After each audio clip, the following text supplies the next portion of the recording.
आदित्य एक हैंडसम सा लड़का था। उसका रंग बिल्कुल अंग्रेजों जैसा गोरा था, इसीलिए ऑफिस की सभी लड़कियां उससे दोस्ती करने के लिए तरसती थी, लेकिन वो किसी को घास नहीं डालता था। फिर एक दिन ऑफिस की मालकिन ने आदित्य को छुट्टी के वक्त रोक लिया। आदित्य, तुम जानते हो कि मेरा डिवोर्स हो चुका है। तुम मुझे बहुत मस्त लगते हो, तुम मुझसे शादी कर लो। इस कंपनी में 50% हिस्सा मैं तुम्हारे नाम कर दूंगी। मैडम, मैं इस्तीफा अभी दे दूं या घर जाकर आपको मेल कर दूं?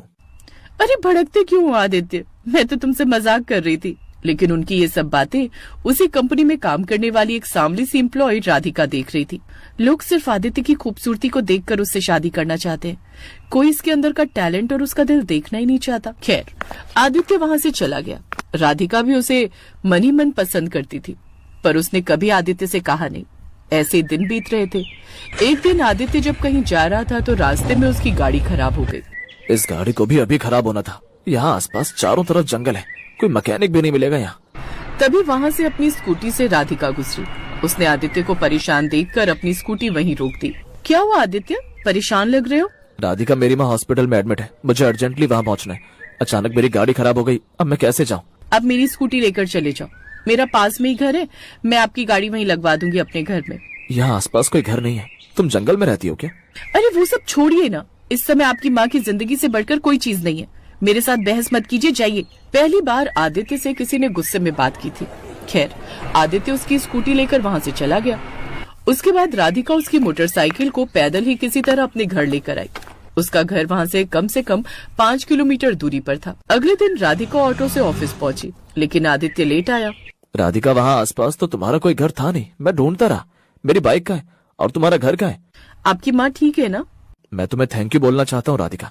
अच्छा हुआ मैं टाइम पर पहुंच गया था, वरना मेरी माँ का तो नंबर ही नहीं आता हॉस्पिटल में। खैर, अब मेरी माँ पूरी तरह से ठीक है। ठीक है, तो शाम को आप मेरी स्कूटी से मेरे घर चलना और अपनी बाइक ले जाना। शाम को राधिका आदित्य को अपनी स्कूटी पर बिठाकर अपने घर ले गई। सभी ऑफिस की लड़कियां राधिका से जल रही थी। खैर, राधिका जब घर पहुंची तो वहाँ पर आदित्य की बाइक पूरी तरीके से सही खड़ी थी। राधिका, तुमने मुझसे कल झूठ बोला था।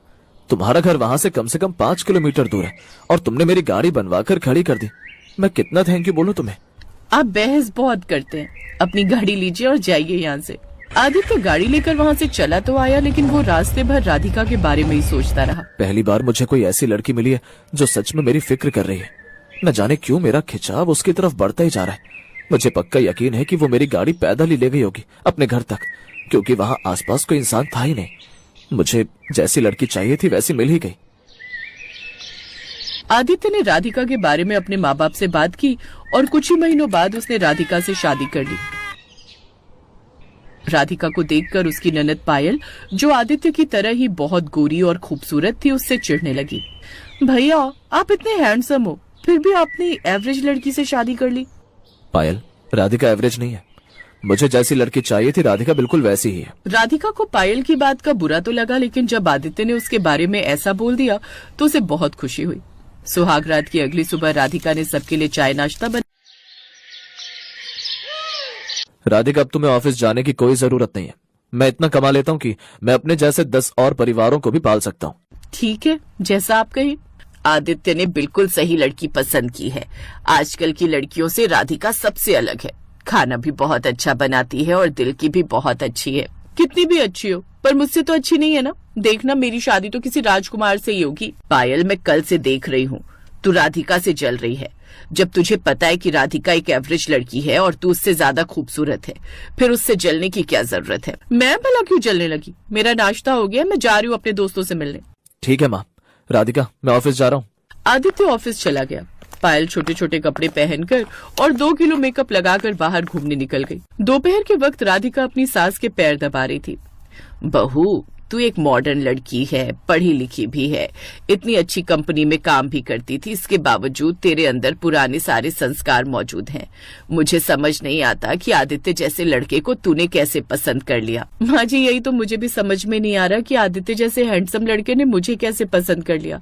आपको पता है, ऑफिस की सभी लड़कियां, यहाँ तक कि कंपनी की मालकिन तक ने आदित्य को प्रपोज किया, पर आदित्य ने उन सबको मना करके मुझे चुना है। इसीलिए मैं खुद को खुशनसीब मानती हूँ। और सिर्फ आदित्य ही नहीं, आप जैसी सास भी आजकल कहाँ मिलती है जो अपनी बहू को इतना प्यार करती हो। खैर, शाम को पायल अपनी सहेलियों के साथ घर वापस आ गई। राधिका भी वहीं थी। दोस्तों, ये है मेरी काली कलूटी भाभी। इनको अपनी बदसूरती पर इतना घमंड है जितना हम लोगों को अपनी खूबसूरती पर नहीं है। भाभी, यहाँ खड़ी रहकर अपनी बेइज्जती क्यों सुन रही हो? मेरी सहेलियां आई हैं, उनके लिए जरा चाय नाश्ते का इंतजाम करो। आप लोग बैठिए, मैं अभी आप लोगों के लिए नाश्ता लेकर आती हूँ। खैर, ऐसे ही दिन बीत रहे थे और पायल हर वक्त राधिका का मजाक उड़ाया करती थी। कुछ महीनों बाद बहुत ही हैंडसम सा लड़का पायल को देखने आया अपने माता पिता के साथ। मेरा बेटा तो हीरा है हीरा, लड़कियां तो इससे शादी करने के लिए पागल हैं। आंटी माफ कीजिएगा, इतना भी हैंडसम नहीं है आपका लड़का, इससे खूबसूरत तो मेरे पैर की जूती है, जरा देखिए। पायल ने अपने पैर लड़के और उसकी माँ के मुंह के सामने रख दिए। पायल, ये क्या बदतमीजी है? माँ भी और बेइज्जती करवानी है क्या? चलिए यहाँ से, मुझे नहीं करनी इस घमंडी लड़की से शादी। इस तरह जितने भी लड़के पायल को देखने आते थे, पायल उनकी बेइज्जती करके उन्हें वहाँ से भगा देती थी।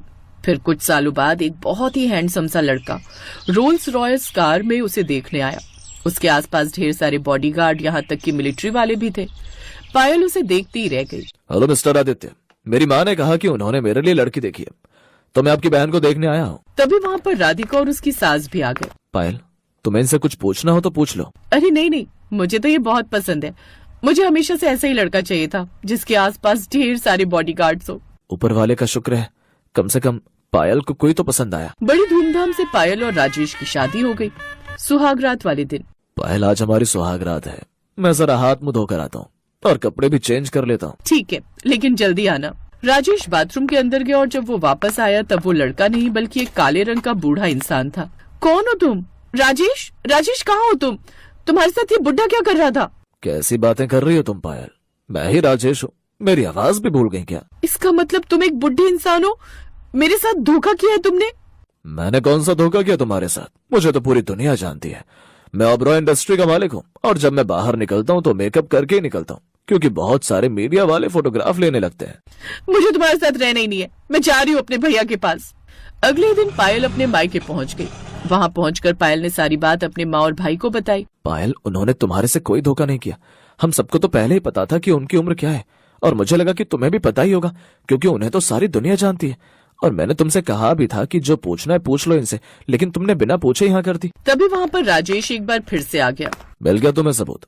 अगर तुम मुझे तलाक देना चाहती हो तो उसके बदले तुम्हें मुझे 500 करोड़ रुपए देने पड़ेंगे। अब इतनी बड़ी रकम तो आदित्य दे नहीं सकता था, इसलिए मजबूरी में पायल को उस बुढ़े के साथ जाना ही पड़ा। एक रोज जब वो मार्केट में शॉपिंग कर रही थी तब। क्यों मिस पायल, पहचाना मुझे? मैं वही हूँ जिसकी माँ को तुमने उस दिन अपने पैरों की जूती दिखाई थी। बहुत घमंड था ना तुम्हें अपनी खूबसूरती का। राजेश जी को शादी करनी थी, मैंने ही उन्हें सजेस्ट किया था आपसे शादी करने के लिए। अब बताओ अपनी पूरी जिंदगी उस काले बुढ़े के साथ। इसीलिए हमें कभी भी किसी भी चीज पर घमंड नहीं करना चाहिए।